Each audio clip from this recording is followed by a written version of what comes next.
A lot of people have been saying you should watch 7 News all the way through because they have merged what used to be Today Tonight with 7. And I was very sad that they did that.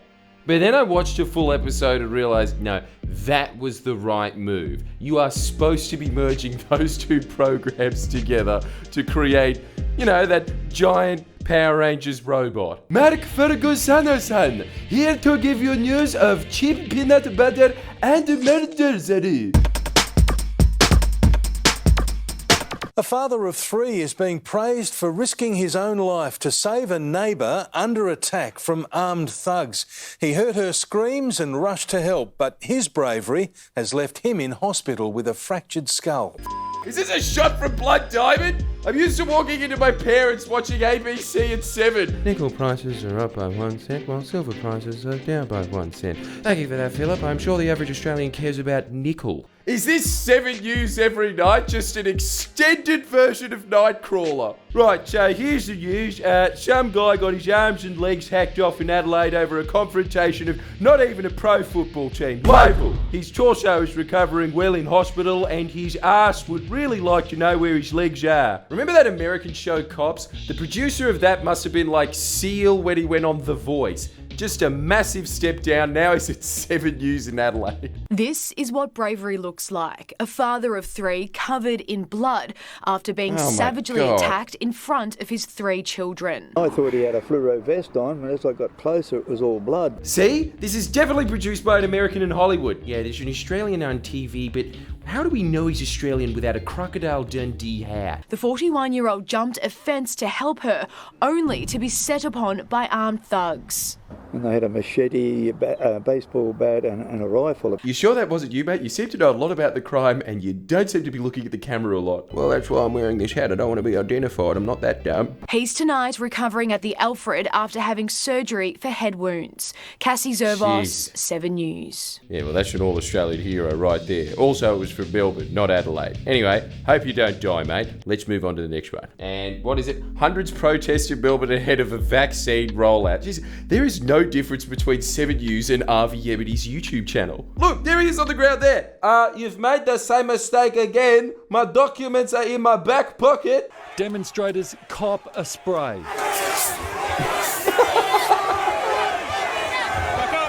I'm such a fan of journalists putting in puns, and the more violent the scenario, the better. A man just saw his friend get disemboweled and all of his innards fall on that man's head. And he's here to tell us that he's had a gutful. Protesting against mandatory COVID vaccinations. Have you ever been to a protest in your life where you think, wow, what a bunch of reasonable people? As each side faced off and officers made arrests. Each side? What the hell is this? I mean, I understand that English football teams battling it out is a bit strange. Like a bit. If an alien was looking at that, they'd be, what is all the hubbub about? Fighting over medical information? This is experimental bio-warfare. Man, any chick with that voice, I'm in. I don't care if you're right or wrong. You're right in my book, Sal. My windpipe's been replaced with a vacuum shaft. I think I know a thing or two about medical procedures. With a warning for politicians. Guess what? We're coming for all the marginal seats. You're finished. I hope you've had fun.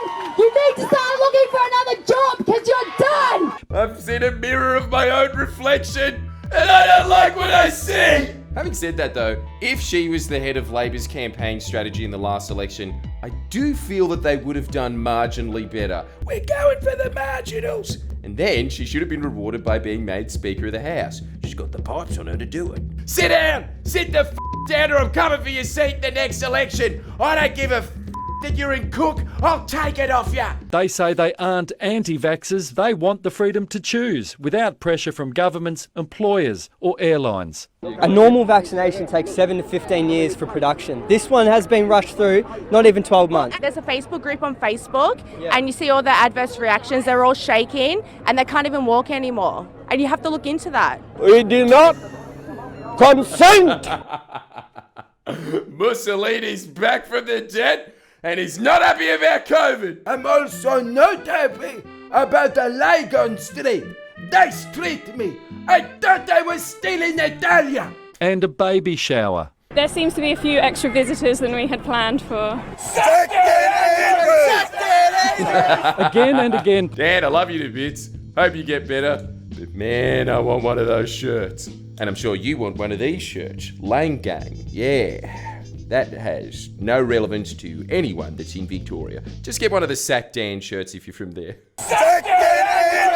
Come on, like this video if you think that local news is funnier than anything that is categorised in Netflix under comedy. Celebrity chef Pete Evans took to the mic. Each and every one of you has to stand up in whatever capacity you can. Finally, I like that there's another celebrity in this country with fringe views other than me. Good on you, Pete. Now remember everybody, don't trust the jab. Also, feed your kids exclusively chicken bone broth. Okay, we're done here. Thanks everyone. Buy my new book, Chicken Stock for the Soul. Pulling up at a red light, tensions explode. Oh my God.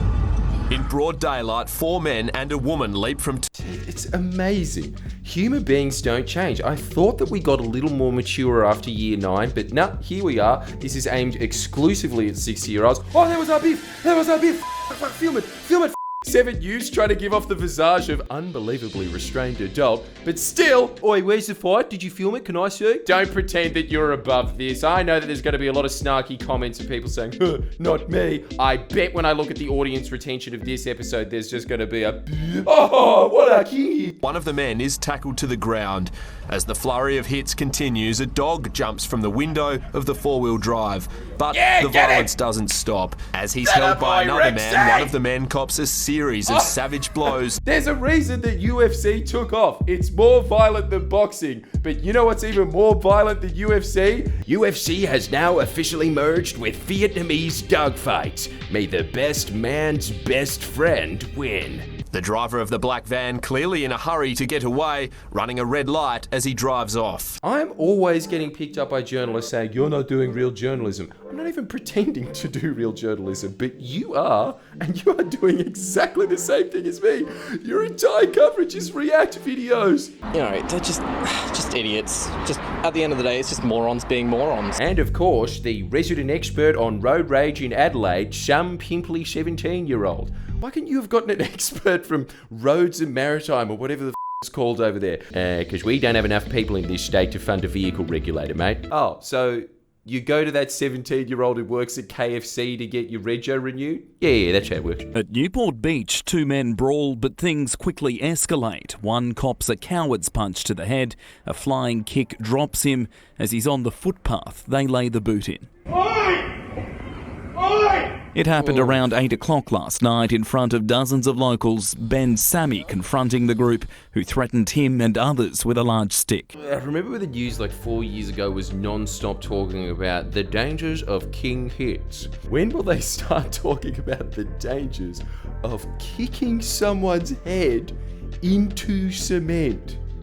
I don't understand what that guy did to warrant that. Did he kill one of their family members? Or did he steal a Zappo?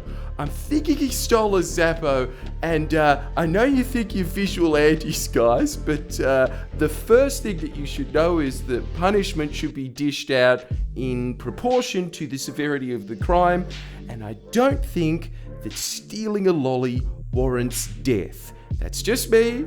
I clearly don't want to argue with you about that, but yeah, you might want to think about that in the future because bashing someone is kind of a funny story 10 years in the future. You know what isn't though? Manslaughter. You're not going to be laughing about that. Oh my God, I've only listened to 3 clips of 7 News and I sound exactly like my parents. Oh, that poor boy. Holy moly's on next. Nice. An angry mob surrounds a car trapped by traffic outside a shopping centre in southwest Sydney. Alex Luong was in the car ahead and witnessed the whole ordeal. After I stopped filming, the car just drives away and he swerves into 2 other lanes and he gets out of there straight as possible. I think he almost ran a red light. What a law-abiding citizen. That guy should win Australian of the Year. Look, I know that he was trying to escape being murdered, but he did run a red light, so there is blame to go around for everyone here. Disappointing and without doubt unacceptable. Yeah, it's just not something that should occur in the manner that it has. Cameron Price, 7 News. You're watching 7 News, a non-stop documentary that will continue until society crumbles, probably from these about how humanity really is. You know, I remember reading a stat a few years ago that if you watch the news every night, you think that your chances of being murdered are 100 times more likely than reality. Can't see why. It is a really sinister design, isn't it? Sport, weather, you're gonna die, don't leave your house, keep watching 7 Sport. Worked on me. Just like how people think they're 100 times more likely to be murdered if they watch the news, I am 100 times less likely to visit Campbelltown, and I was very unlikely to visit it in the first place because what's there? A bunch of Impala homes from the 80s? I'll get a new one if I want one. Anyway, make sure that you like and subscribe, and tell me some more stuff to watch, huh? What have you seen recently where you thought, oh my God, that is mildly stimulating and I'll keep watching till the end of that video? Have you had that specific thought? Let me know. Please share and comment below. Comment.